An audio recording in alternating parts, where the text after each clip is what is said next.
We do recommend that people don't use margin accounts. You want to buy a stock in Australia, you had to convert the US dollars to Aussie dollars to be able to buy your stock. All right, cool. And it converts all the currencies back to the home currency. It closes them all out.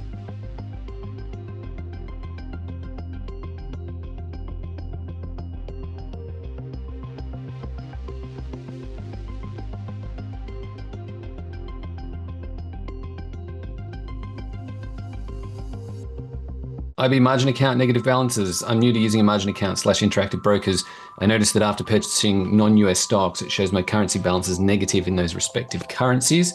If I understand the mechanics behind this correctly, my margin account used margin to execute the trades, thereby bypassing the need for me to convert the USD to local currency and wait 1 to 2 business days for the funds to settle prior to making a trade. This is great and all, but is there a way to avoid carrying the negative balances? From what I've read, interactive brokers charges interest on negative balances, so I'd like to avoid this. I recall Lucas touching on the difference between cash and margin accounts in the welcome videos, but I didn't hear anything mentioned about the negative balance as a result. Thanks in advance. That's from Andrew. Look, first of all, we do recommend that people don't use margin accounts because there's a temptation to, walk on the dark side of the force as such. Margin trading is... Just to be specific, Brad, we used to recommend people open a margin account for that very reason, to execute trades easily, yes, not to use the actual margin. If you had a cash account, you had to, first of all, you want to buy a stock in Australia, you had to convert the US dollars to Aussie dollars to be able to buy your stock. All right, cool. And that was an extra step, and people going, oh, damn. And you overcame this by just having a margin account. That's why we recommended margin accounts.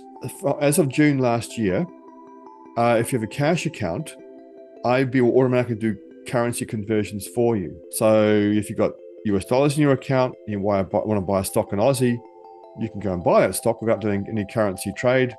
IB automatically converts US dollars to Aussie dollars, does the trade for you, and Bob's your uncle. No, do any currency conversion. So that covers that. Now, if you still have a margin account, yes, you're going to have to, and you do buy a stock in Singapore or Aussie or whatever, and you're US dollar based, you're going to end up with negative currency balances.